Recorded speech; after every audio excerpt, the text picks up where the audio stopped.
Well, it's June, so that means PowerGen Europe and Renewable Energy World Europe, which this year is coming from RAI here in Amsterdam. And this is the third international conference on power generation which I've spoken to in the last year. And it's the third time that I've been the only person talking about communications and community engagement and the power generation industry. And I find that trend a little bit worrying, because I think what it demonstrates is that actually the industry itself have got so many technical issues that they're trying to deal with that this particular issue has dropped off the radar. And that issue is absolutely fundamental to the success of renewables over the next 10 to 20 years. And people like Andrea Merkel can make statements saying that, as she's done this week, where she says we're going to get rid of all carbon-based energy generation by the end of the century. Well, that's 85 years away. As far as the public's concerned, it's got nothing to do with them. They're more concerned about what's going to happen in the next 85 minutes, let alone the next 85 years. So we need to recognise we have a lot of work to do to change public attitudes towards power generation. And I think there's an issue here which we've forgotten. And that's that one of the things we've done over the last few years is change the fundamental relationship between the public and the sources of power generation. You see, in the past, power generation was done in those areas of countries where there was coal. We used to put the power station next to the source of coal and burn it there. And for the vast majority of people, that was somewhere else.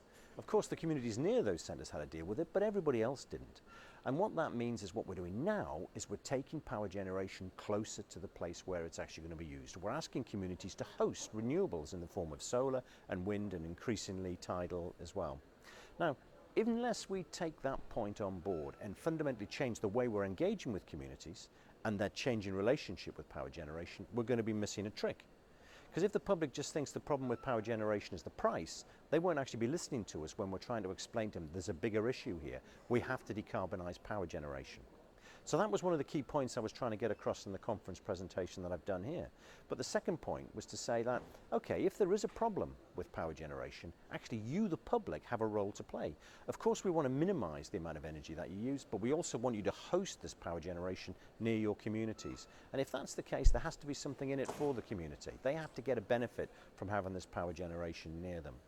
And the third and final point which I was trying to get across is that we really must change the industry's attitude towards communications. And that's where we come in as professional communicators. We can help phrase and change the way that the industry talks to make sure that that fundamental engagement with the communities is different, so that the community is much more prepared to accept that change and, really importantly, allow the public to realise they have a role to play in allowing the future continuation of the generation of much needed power on this planet.